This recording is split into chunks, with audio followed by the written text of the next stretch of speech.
Hello students. तो चलिए start करते हैं आज का लेसन। तो कल तक हम लोग देखे थे कि इफ़ेक्टिव स्ट्रेंथ ऑफ सॉइल क्या होता है, इफ़ेक्टिव स्ट्रेस ऑफ सॉइल क्या होता है, कौन कौन से कारण के लिए इफ़ेक्टिव स्ट्रेस होता है। तो आज हम लोग मोहर कूलम्स जो थ्योरी है ये कैसे ड्रॉ किया जाता है, क्या क्या एजम्पशंस है और क्या क्या मान के हमको ये करना पड़ता है, इसका लिमिटेशंस क्या क्या है, इसको देखना पड़ेगा। तो वीडियो को स्टार्ट करने से पहले सिविल इंजीनियरिंग एकेडमी को अच्छा लगता है तो लाइक शेयर और सब्सक्राइब बहुत ज़्यादा कीजिए। तो चलिए स्टार्ट करते हैं आज का वीडियो। ठीक है, तो मोहर कूलम्स थ्योरी क्या है, ये सीआर चैप्टर के अंदर जो सीआर स्ट्रेंथ ऑफ सॉइल है यहाँ पर है। तो मोहर कूलम्स थ्योरी हम लोग कहाँ पर यूज़ करेंगे,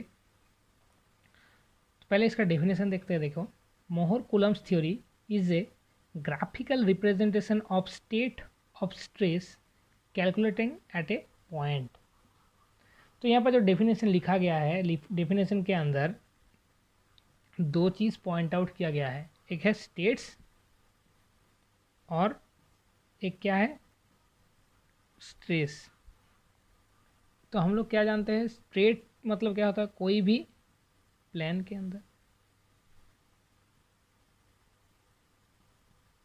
या कोई भी जगह के अंदर।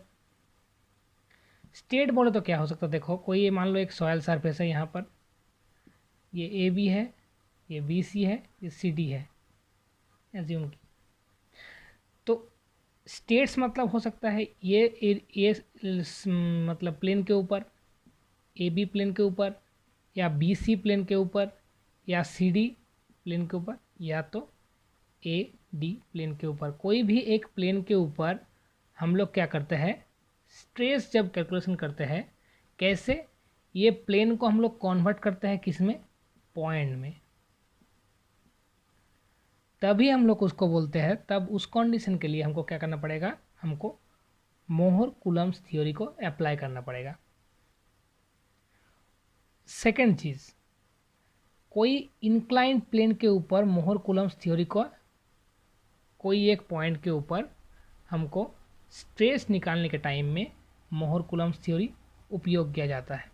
मतलब क्या है, ये मेरा तो नॉर्मल प्लेन है, ये नॉर्मल प्लेन छोड़ के मान लो ऐसे करके सॉइल मेरा खिसक गया कोई कारण, लोड देने के कारण। तो ये जो फेल्योर प्लेन है या नॉर्मल जो हम लोग का कटिंग प्लेन है, ये प्लेन के ऊपर कितना स्ट्रेस आ रहा है उसको ही हम लोग जब डिफाइन करेंगे कोई पॉइंट के ऊपर, ये पॉइंट भी हो सकता है, ये पॉइंट भी हो सकता है, कोई भी एक पॉइंट के ऊपर जब हम लोग क्या करेंगे, स्ट्रेस कैलकुलेट करना सीखेंगे सॉइल का, तभी हम लोग उसको बोलेंगे कि मोहर कूलम्स थ्योरी अप्लाई हुआ है। तो मोहर कूलम्स थ्योरी में क्या होता है, तीन गो चीज़ होता है। पहले वाला कंडीशन में हम लोग क्या पढ़ेंगे, तो मोहर कूलम्स थ्योरी में क्या होता है, कोई जो प्लेन होता है, प्लेन को एट ए पॉइंट करके हम लोग रिप्रेजेंट करते हैं। ठीक है, तो मेरा प्लेन पॉइंट में कन्वर्ट हो जाता है। कोई प्लेन जो मान लो ए बी प्लेन है तो उसको हम लोग पॉइंट में कन्वर्ट करके वहाँ से सी आर स्ट्रेंथ हम लोग निकाल सकते हैं मोहर कूलम्स थ्योरी अप्लाई करके। सेकेंड क्या है, इंक्लाइंड प्लेन होना चाहिए। तो इंक्लाइंड प्लेन के ऊपर कोई भी सेक्शन के ऊपर, मान लो ये इंक्लाइंड प्लेन है, तो इसके ऊपर कोई भी एक पॉइंट के ऊपर हम लोग जो शियर स्ट्रेंथ है सॉइल का उसको निकाल पाएंगे। सेकंड क्या है, सेकंड है। थर्ड है क्या, थर्ड है जो हम लोग का मोहर कूलम्स थ्योरी है। मोहर कूलम्स थ्योरी अप्लाई करने के बाद जो हम लोग का फाई का वैल्यू होता है, तो फाई क्या होता है, angle of internal friction, angle of internal friction. इसका वैल्यू क्या हो जाता है, इसका वैल्यू 2 × 5 हो जाता है। मतलब जो ओरिजिनल जो फाई है, ये ओरिजिनल, ये कैसे रिप्रेजेंट करते हैं हम लोग देखते हैं। देखो फाई क्या होता है, मान लो ये मेरा कोई सॉयल सरफेस है, इसके ऊपर क्या होता है, इसके ऊपर लोड पड़ता है जिसके कारण स्ट्रेस जनरेट होता है, हम लोग पहले ही पढ़े हैं। तो शियर स्ट्रेस होने का दो कारण हो सकता है, एक हो सकता है नॉर्मल स्ट्रेस के कारण, जिसको हम लोग सिग्मा से डिफाइन करते हैं। सेकंड हो सकता है शियर स्ट्रेस के कारण, जिसको हम लोग टाउ से रिप्रेजेंट करते हैं। तो मेरे मेरे मेरे कोई सॉइल के अंदर दो टाइप का स्ट्रेस हो सकता है, एक हो सकता है नॉर्मल स्ट्रेस, एक हो सकता है सीआर स्ट्रेस। अभी हम लोग पहले पढ़ेंगे ये, इसको बाद में देखते हैं। तो पहले हम लोग पढ़ेंगे नॉर्मल स्ट्रेस क्या होता है। तो मान लो ये मेरा कोई ए बी प्लेन है, ए बी कोई सॉइल का प्लेन है, इसके ऊपर जब पारपेंडिकुलर कोई लोड पड़ता है, वो प्लेन के ऊपर जब कोई पारपेंडिकुलर लोड पड़ता है तो उसको हम लोग बोलते हैं नॉर्मल स्ट्रेस। ये हो सकता है इस साइड में ही पड़े, ये हो सकता है इस साइड में ही पड़े, या हो सकता है ये इस साइड में ही पड़े, कभी कोई साइड में। तो ऐसा कंडीशन में जब भी कोई प्लेन के ऊपर कोई लोड परपेंडिकुलर पड़ता है तो उसको हम लोग क्या बोलते हैं, नॉर्मल स्ट्रेस बोलते हैं। इसके बाद हम लोग देखते हैं कि शियर स्ट्रेस क्या होता है। तो शियर स्ट्रेस क्या होता है, कोई प्लेन के अलोंग या प्लेन के पैरेलल, कोई प्लेन के अलोंग, तो शियर स्ट्रेस क्या होता है, along the plane और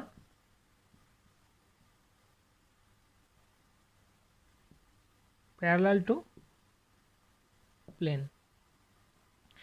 तो along the plane मतलब प्लेन के along, प्लेन के साथ साथ, या हो सकता है प्लेन के पैरेलल।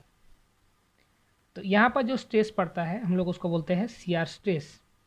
ठीक है, तो कोई सॉइल के अंदर दो टाइप का स्ट्रेस पड़ सकता है, एक होता है नॉर्मल स्ट्रेस, एक हो सकता है शियर स्ट्रेस। अभी इसको हम लोग पूरा डिटेल्स में देखते हैं कि कैसे कैसे वो फॉर्म होता है। ठीक है, तो देखो जब भी हम लोग मोर सर्कल अप्लाई करेंगे तो मोर सर्कल के कारण जो हम लोग एंगल ऑफ इंटरनल फ्रिक्शन हो वो क्या होगा, वो मेरा 2 टाइम्स ऑफ फाई हो जाएगा। तो ये हम लोग अभी देखेंगे एंगल ऑफ इंटरनल फ्रिक्शन क्या होता है। तो ये हमारा कोई सॉयल ब्लॉक है, मान लेते हैं इसके ऊपर कोई नॉर्मल स्ट्रेस पड़ रहा है, तो ये नॉर्मल स्ट्रेस हम सिग्मा से डिफाइन किए हैं। इसके ऊपर भी पड़ रहा है नॉर्मल स्ट्रेस, इसको हम लोग सिग्मा एक्स मान लेते हैं, सिग्मा वाई मान लेते हैं। अभी क्या हुआ, अभी हम लोग देखेंगे कि ये जो प्लेन है ए बी प्लेन, मान लो ये ए बी प्लेन है, इसके ऊपर क्या है, शियर स्ट्रेस जनरेट हुआ वाई एक्स, इसके ऊपर शियर स्ट्रेस जनरेट हुआ टाउ ऑफ एक्स वाई। ये दोनों स्ट्रेस के कारण, एक नॉर्मल स्ट्रेस और एक क्या शियर स्ट्रेस के कारण, ये सॉइल का कोई जगह से फेलियर हो सकता है, मतलब सॉइल खिसक सकता है। खिसकने के बाद सॉइल कैसा होगा, मान लो ऐसा कंडीशन में सॉइल आ चुका, पहले वैसा कंडीशन में था, उसके बाद लोड देने के कारण ऐसा हो गया। तो ये जो फेलियर प्लेन है, ये जो वाला फेलियर प्लेन है, इसके कोई एक पॉइंट के ऊपर जब हमको कैलकुलेशन करना पड़ेगा कि मेरा कितना स्ट्रेस जनरेट हुआ है, तो हम लोग उसी को कैलकुलेट करते हैं मोहर सर्कल के जरिए। और यहाँ से जो नॉर्मल प्लेन आएगा, ये जो एंगल होगा, इसी को बोला जाएगा फाई या एंगल ऑफ इंटरनल फ्रिक्शन। तो जो भी एंगल ऑफ इंटरनल फ्रिक्शन होगा वो हम लोग का मोर कूलम्स थ्योरी के अंदर डबल हो जाएगा। इतने तक समझ में आया एजम्पशंस। इसके बाद हम लोग और एक चीज़ पढ़ेंगे कि जो भी हम लोग का सॉइल होता है वो होता है क्या, क्ले सॉइल या नॉन क्ले सॉइल। जिसको क्ले सॉइल होता है उसको हम लोग क्या बोलते हैं, कोहेसन बोलते हैं। कोहेसन या कोहेसिव सॉइल बोल दिए। तो जो भी कोहेसिव सॉइल होगा जिसके कारण ये जो इंटरनल फ्रिक्शन होगा, तो कोहेसिव सॉइल के अंदर जो भी वैल्यू होगा कुछ ना कुछ तो वैल्यू मिलेगा, वो तो जीरो नहीं होगा, मगर जो एंगल ऑफ इंटरनल फ्रिक्शन है वो वैल्यू होगा जीरो। ये बहुत ही इंपॉर्टेंट पॉइंट है, इसको याद रखना। नेक्स्ट क्या, नेक्स्ट मतलब कोहेशनलेस सॉइल मान लो, जैसे कि सैंड, इसका एग्जांपल क्ले, इसका एग्जांपल सैंड। तो कोहेशनलेस सॉइल मतलब जिसके अंदर कोहेशन का कंडीशन है जीरो और उस कंडीशन में इंटरनल फ्रिक्शन कुछ हो सकता है। कोहेशन क्या था? कोहेशन था कि सेम टाइप का पार्टिकल्स के ऊपर जब इंटरकनेक्टेड बॉन्डिंग ज़्यादा रहता है या सेम टाइप का प्रॉपर्टी का पार्टिकल्स बहुत ज़्यादा सॉइल के अंदर रहता है, तब उसको हम लोग बोलते हैं कोहेशन या कोहेसिव। जब इंटरमोलिकुलर अट्रैक्शंस कम रहेगा, किसके कारण? जो भी पार्टिकल्स उसके अंदर प्रेजेंट है उसका प्रॉपर्टी अलग होगा, तो बॉन्डिंग भी कम मिलेगा, जैसे कि सैंड। तो ये दोनों कारण के ऊपर मेरा जो एंगल ऑफ इंटरनल फ्रिक्शन है वो डिपेंड करता है। तो इसके बाद हम लोग देखेंगे कि जो हम लोग का शियर स्ट्रेस ऑफ सॉइल है वो कैसे आधारित है। तो हम लोग पहले ही जाने कि जो भी सॉइल के फेलियर होता है वो दोनों कारण होता है। एक होता है फ्रिक्शन का कारण, एक होता है कोहेशन कारण। कैसे होगा? मान लो ये कोई सॉइल पार्टिकल्स है, ये सॉइल पार्टिकल्स का वजन मान लो वेट है 5 kg। ये क्या है? ये ड्यू टू यहाँ पर ग्राउंड लेवल के ऊपर खड़ा हुआ है, ग्राउंड लेवल को रुका हुआ है, तो इसके ऊपर वेट भी ग्रेविटी के लिए कुछ पड़ेगा नीचे डायरेक्शन में। तो इसको जब हम लोग इस साइड से पुश करेंगे तो ये मूवमेंट करेगा क्या? नहीं करेगा। कब तक नहीं करेगा? जब P का वैल्यू ग्रेटर देन 5 kg नहीं हो जाएगा। जब ये अचीव कर लेगा वो पार्टिकल्स, तब ये इस साइड से मूव कर सकता है। तो उस टाइम क्या होगा? जब ये जो दोनों सॉइल का लेयर है, ये मान लो जो ग्राउंड लेयर के अंदर जो सॉइल प्रेजेंट है, वो जो बाहर में जो सॉइल प्रेजेंट है 5 kg का, इसका जो इंटरकनेक्टेड पार्टिकल्स जब बहुत ज़्यादा हाई होगा, तब इसके अंदर शियर फेलियर हो सकता है। मगर क्यों होगा? क्योंकि इसके अंदर अट्रैक्शंस बॉल बहुत ज़्यादा होगा, तो उसको प्रेशर देने के लिए बहुत ज़्यादा काम करना पड़ेगा। उसके बाद जब उसके अंदर फ्रिक्शन होगा, जब हम लोग बहुत ज़्यादा प्रेशर देंगे, P अमाउंट ज़्यादा होगा, तो उसके अंदर क्या होगा? यहाँ से फ्रिक्शन होना स्टार्ट होगा, यहाँ से वो पार्टिकल्स का जो स्ट्रक्चरल बॉन्डिंग है वो डिफेक्ट होना स्टार्ट होगा। तो वो भी कारण के लिए यहाँ पर से शियर हो सकता है। शियर मतलब क्या? एक लेयर के ऊपर और एक लेयर खिसक जाता है ऐसे करके, तो उसको हम लोग शियर बोलते हैं। तो ये दोनों के कारण मेरा शियर फेल्यूर हो सकता है। तो इसको हम लोग जब ग्राफ में रिप्रेजेंट करेंगे, देखो तो मान लो ये एक डायग्राम है, एक इस साइड जो हम लोग का एक्स डायरेक्शन होता है, इस साइड हम लोग क्या करते हैं, इस साइड में हमारा होता है नॉर्मल स्ट्रेस। नॉर्मल स्ट्रेस तुम जानते ही है, परपेंडिकुलर लगता है। और इस साइड में क्या होता है? शियर स्ट्रेस, जो अलोंग द प्लेन लगता है। तो ये कंडीशन के अंदर हम लोग क्या करेंगे? हम लोग दोनों कारण देखें कि एक फ्रिक्शन के कारण हुआ, एक कोहेशन के कारण हुआ, या इंटरकनेक्टेड पार्टिकल्स के कारण हुआ फेलियर, शियर स्ट्रेंथ जनरेट हुआ। तो जो भी शियर स्ट्रेंथ जनरेट होगा वो हम लोग मान लेंगे कि कुछ एक एक्स अमाउंट तक हम लोग क्या किए, नॉर्मल स्ट्रेस को बढ़ाए, जिसको हम लोग नाम दिए सिग्मा एन। कुछ एन डिस्टेंस तक हम लोग नॉर्मल स्ट्रेस को बढ़ाए।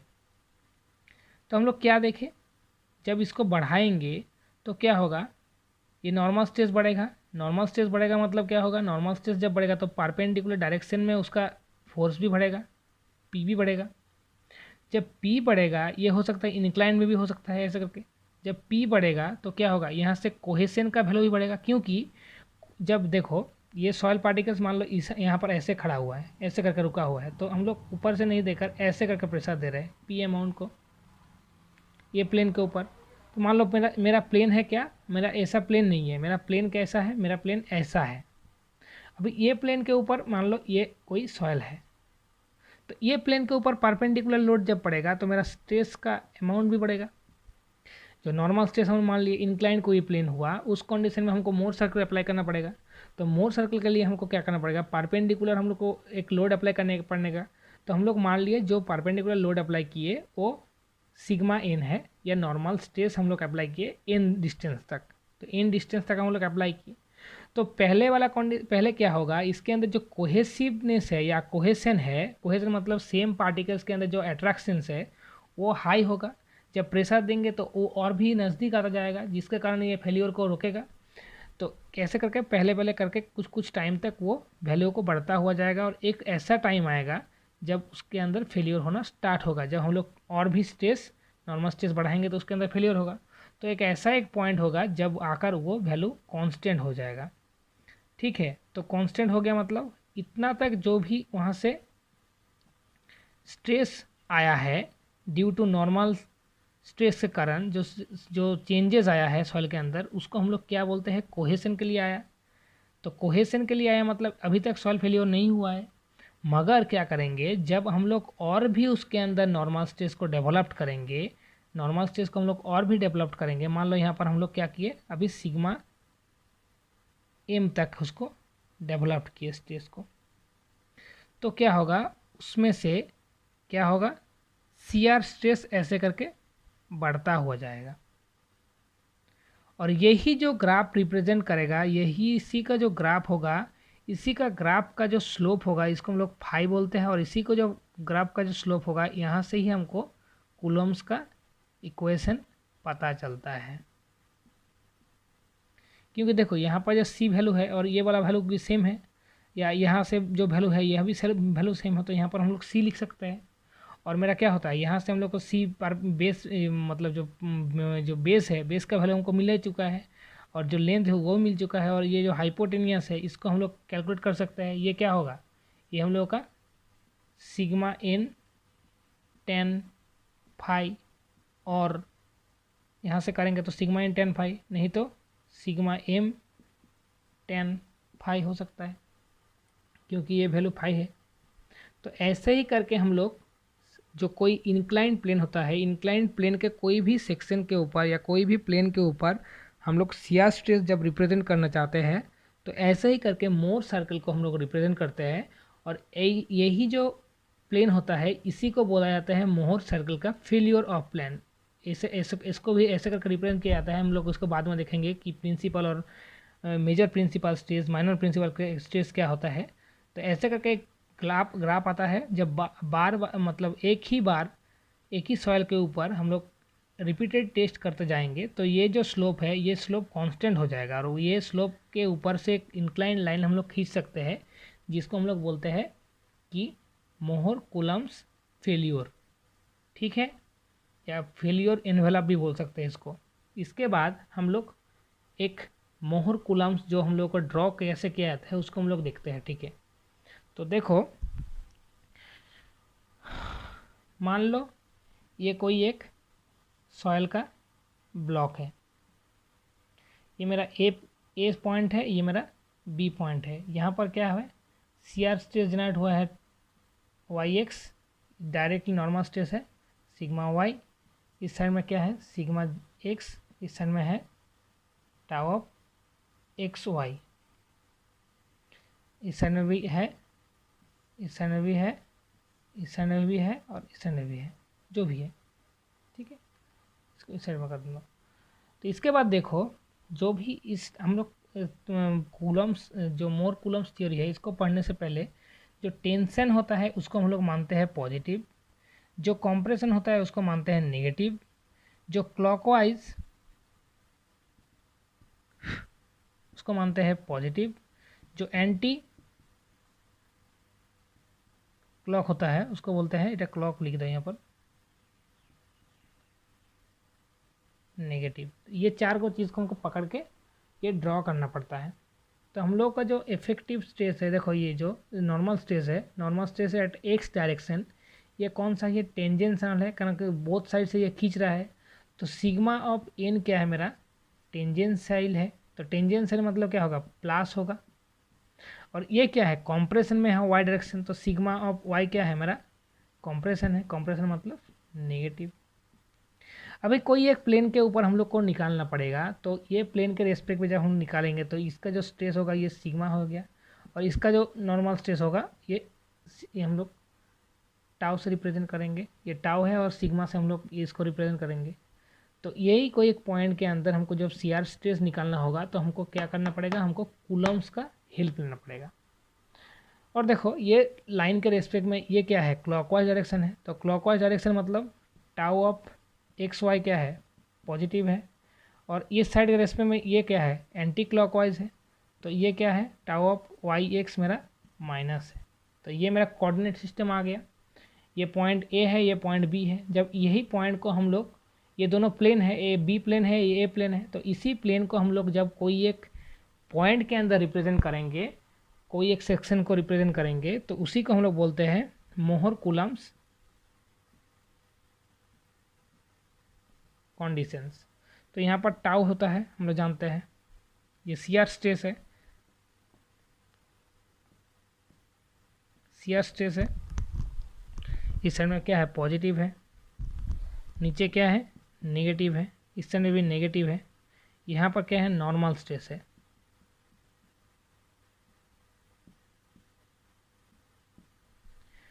अभी क्या करना पड़ेगा, अभी हमको कोई एक पॉइंट को कोऑर्डिनेट सिस्टम को पकड़ना पड़ेगा। तो पॉइंट ए को यहाँ पर पकड़ लिए, तो मान लो पॉइंट ए को हम लोग यहाँ पर रिप्रेजेंट करेंगे। तो पहले हम लोग को क्या करना पड़ेगा, एक्स का कोऑर्डिनेट लेंगे। तो एक्स का कोऑर्डिनेट क्या है, एक्स का कोऑर्डिनेट क्या है हम लोग का, एक्स का कोऑर्डिनेट ए पॉइंट मान लिए, तो ये टाउ ऑफ एक्स हो गया, सिग्मा एक्स हो गया यहाँ पर। इसके बाद वाई कोऑर्डिनेट क्या है, वाई कोऑर्डिनेट को हम लोग ये पकड़ेंगे, तो वाई कोऑर्डिनेट क्या हो गया, टाउ ऑफ एक्स वाई हो गया। तो ये पॉइंट का, ए पॉइंट का कोऑर्डिनेट सिस्टम हो गया मेरा क्लीन। तो यहाँ पर हम लोग इसको कर लिए। सेकंड, जब बी पॉइंट जाएंगे, तो बी पॉइंट ये क्या है, कॉम्प्रेशन में है। तो बी पॉइंट जब कॉम्प्रेशन में होगा, मतलब नीचे डायरेक्शन में होगा, तो मान लो कोई एक पॉइंट मान लो यहाँ पर आ गया बी, एज्यूम करते हैं, क्योंकि ये देखो ये पॉइंट वो थोड़ा ये लाइन से पहले होगा। क्यों होगा, हम लोग क्या बोले, sigma X greater than sigma of Y. तो उसी कारण ये टेंशन में है, टेंशन में मतलब प्लस ज़्यादा है, और कंप्रेशन मतलब कम में है। तो उसी कारण ये का बी का वैल्यू कम मिलेगा। तो बी को हम लोग रिप्रेजेंट करेंगे कैसे, sigma of Y minus tau of Y X. Tau of Y X minus में आता है, इसको हम लोग रिप्रेजेंट किए। इसके बाद ये जो दोनों लाइन है, इसको हम लोग एक साथ इसको जोड़ देंगे। जोड़ने के बाद क्या करना पड़ेगा, जोड़ने के बाद इसका जो सेंटर पॉइंट है, सेंटर पॉइंट से हम एक रेडियस लेंगे, और वो रेडियस को पकड़ के बोथ साइड से उसको हम लोग ड्रॉ कर देंगे। तो इसको जब कर देंगे, तो ये मेरा मोर सर्किल ड्रॉ हो गया। तो देखो यहाँ पर एक पॉइंट मीट कर रहा है, यहाँ पर एक पॉइंट मीट कर रहा है, इसको नाम देते हैं सिग्मा 1, इसको नाम देते हैं सिग्मा 2। तो यहाँ पर क्या है, यहाँ पर देखो ये जो पॉइंट है, ये 0 0 पॉइंट है। तो 0 0 पॉइंट में क्या होता है, जो भी पॉइंट के अंदर मेरा जो शियर स्ट्रेस का वैल्यू 0 होता है, उसको हम लोग क्या बोलते हैं, उसको हम लोग बोलते हैं प्रिंसिपल शियर स्ट्रेस बोलते हैं। तो प्रिंसिपल शियर स्ट्रेस के अंदर जो भी डिस्टेंस, यहाँ पर क्या है, यहाँ पर मेरा प्रिंसिपल ये तो हम लोग का क्या, नॉर्मल स्ट्रेस बढ़ रहा है, नॉर्मल स्ट्रेस बढ़ रहा है, मगर ये डायरेक्शन में क्या है, ये पॉइंट के अंदर मेरा प्रिंसिपल जो हमारा शियर स्ट्रेस है 0 है। तो जो भी नॉर्मल स्ट्रेस का नज़दीक के अंदर, नज़दीक में क्या होता है, मेरा शियर स्ट्रेस का वैल्यू 0 मिलेगा, उसको हम लोग क्या बोलेंगे, तो इसको हम लोग सिग्मा इन जो होता है, इसको हम लोग बोलते हैं माइनर प्रिंसिपल स्ट्रेस, पीएस से डिफाइन कर दिए। और जो नॉर्मल स्ट्रेस के मतलब जो तो हाई डिस्टेंस में रहता है, और जहाँ पर क्या होता है शियर स्ट्रेस का वैल्यू 0 होता है, उसको हम लोग क्या बोलते हैं, मेजर प्रिंसिपल स्ट्रेस। तो कल हम लोग देखेंगे कि मेजर प्रिंसिपल स्ट्रेस और माइनर प्रिंसिपल स्ट्रेस को कैसे रिप्रेजेंट किया जाता है। तो आज ये वीडियो कैसा लगा बोलना, और वीडियो को प्रॉब्लम को कहीं भी जगह में हो रहा है तो एक बार हमको बोलना कि सर यहाँ पर प्रॉब्लम हुआ है, तो हम ट्राई करेंगे उसको फिर से रिपीट करने के लिए। तो मोहर सर्किल ऐसे करके ड्रॉ किया जाता है। आशा करते हैं सभी को समझ में आया। और इसके बाद नेक्स्ट हम लोग पढ़ेंगे कि कौन सा प्रिंसिपल स्ट्रेस है, कौन सा मेजर प्रिंसिपल स्ट्रेस है, माइनर प्रिंसिपल स्ट्रेस है, वो कैसे सॉइल के ऊपर आधारित रहता है। उसके बाद शियर स्ट्रेस का कुछ हम लोग फार्मूला पढ़ेंगे, कौन कौन सा इंपॉर्टेंट क्वेश्चन पढ़ेंगे, कुछ टेस्ट पढ़ेंगे, उसके बाद इसका क्वेश्चन डिस्कस होगा। तो आशा करते हैं वीडियो सभी को अच्छा लगा। वीडियो अच्छा लगा तो सिविल इंजीनियरिंग एकेडमी जो चैनल है, इसको लाइक, सब्सक्राइब और शेयर बहुत ज़्यादा कीजिए। और मिलते हैं नेक्स्ट वीडियो में। Thank you.